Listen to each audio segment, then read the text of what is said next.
हजारों किसान आए हैं और आप देख सकते हैं कि आपको यही जमावड़ा यहाँ पे नजर आएगा और शंभू बॉर्डर वो आपको टोल गेट नजर आ रहा है। आपको ये भी बता दें कि देश बचाओ मोर्चा के तहत ये मार्च निकाला जा रहा था। दिल्ली के किसान घाट में जाना था और पंजाब के अलावा हरियाणा, हिमाचल, उड़ीसा तक के किसान यहाँ पे बैठेंगे, तो वहां पे इनको रोक दिया गया है। हेवी बैरिकेडिंग है, कंक्रीट ब्लॉक्स लगाए गए हैं और आपको बता दें वाटर कैनन तक लगाया गया है। तो कोशिश जरूर है कि यहाँ पे रोक दी जाए। अब हमने सरवन सिंह पंडेर से पूछा कि आपको आगे नहीं जाने दिया जा रहा तो क्या विकल्प है आपके पास, तो उन्होंने कहा हम बातचीत करेंगे और अगर नहीं जाने दिया जाएगा तो विरोध प्रदर्शन यहीं पे रहेगा। तो खास तौर पे एक दिन का विरोध प्रदर्शन है और अब जिस तरह से किसानों को रोक दिया गया है ऐसा लग नहीं रहा है वो आगे जाएंगे, लेकिन कह रहे हैं कि पिछले सालों के तहत जिस तरह से हमने देखा कि टेयर गैस और लाठीचार्ज चला था, इस बार ऐसा नहीं होगा। तो आप देखिए कि सड़क के किनारे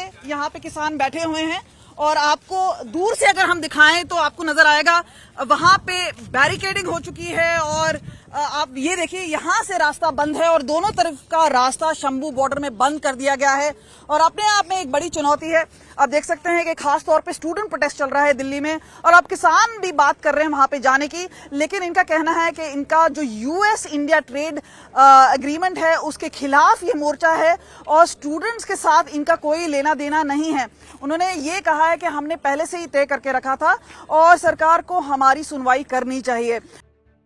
देश बचाओ मोर्चा ने एक बार फिर कमर कस ली है और दिल्ली के लिए रवाना हो रहे हैं, लेकिन बैरिकेडिंग लगा दी गई है और खासतौर पे हमारे साथ बात करने के लिए इस वक्त हैं किसान नेता सरवन सिंह पंडेर।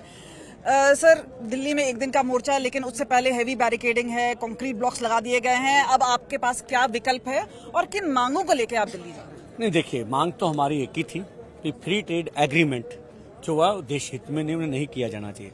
पीयूष गोयल का जो हम कल न्यूज में देख रहे हैं, जो बोल रहे हैं कि हम कृषि के साथ और डेयरी क्षेत्र के साथ कोई भी समझौता नहीं करेंगे, उनका कहना। हम कहते हैं जो व्हाइट हाउस ने, आपने तो हमें कुछ नहीं बताया, व्हाइट हाउस ने जो प्रेस रिलीज दी उनमें कपास, सोयाबीन, मक्का, ड्राई फ्रूट, सेब, नाशपाती और आगे था अनदर एग्रीकल्चर प्रोडक्ट, उसमें सब हो जाता। एक आपने white range trade agreement, white ringing trade agreement, कुछ भी कह लीजिए, इसको व्यापक व्यापारक समझौता आप कर रहे हो और हमें बोल रहे हैं कुछ भी नहीं होगा। आप हम देश के स्टेक होल्डर हैं, किसान हैं, हमसे बात नहीं की।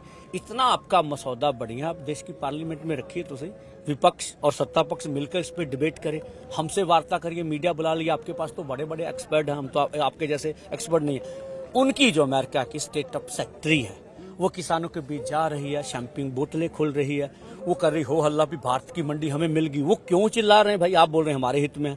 और दूसरा हम कहते हैं, मुझे बोलता पीयूष गोयल जी अच्छी तरह जाते हैं, महाराष्ट्र से आते हैं, हम तो अपनी देसी मंडी में भी मुकाबला नहीं करते। मध्य प्रदेश का प्याज हो, ये महाराष्ट्र का हो, गुजरात का हो, 50 पैसे औने पौने दाम में बिकता है। हमारा इधर आलू, मक्की अभी पंजाब में बिकती नहीं है, हमारा जो मटर है और राजस्थान की ये लगभग सोयाबीन भी और ये क्या कहते सरसों भी, ये भी नहीं बिकती है। आप हमें कह रहे हैं 5 एकड़ वाले मझौले किसान हैं, जो अमेरिका का 2000 एकड़ वाला किसान है, 10,000 एकड़ वाला किसान भी हो, कारपोरेट खेती करता है, उनको 60 से 80 लाख की सब्सिडी मिलती है। उनको जीएम प्रोडक्शन हमसे बहुत ज्यादा अधिक है, तो जेनेटिकली मॉडिफाइड। लेकिन बात ये आ रही है कि आप लोग दिल्ली जाना चाह रहे हैं, वहां पे आपको इकट्ठा नहीं होने दिया जा रहा। अब क्या विकल्प है आपके पास, क्योंकि हम देख रहे हैं बैरिकेडिंग है, कंक्रीट ब्लॉक्स लगे हैं और हमने पहले देखा है कि पिछले सालों किस तरह से कन्फ्रंटेशन हुआ है, तो इस बार क्या क्या लग रहा है? देखिए, हम कोई सरकार के साथ टकराव नहीं करेंगे, मीडिया को चलाना चाहिए, उसकी मर्जी है चलाए ना चलाए। तो ये ब्लॉकेट मोदी जी और सैनी सरकार ने किया, हमने नहीं किया। हम पीसफुली जाना चाहते हैं, हम वार्ता भी करेंगे, इसके पहले मीटिंग करेंगे, मीटिंग बना के रणनीति तय करेंगे अब कौन से विकल्प रहेंगे। लेकिन देश बचाओ मोर्चे का आह्वान था, हम किस प्रकार के साथ किसी के साथ टकराव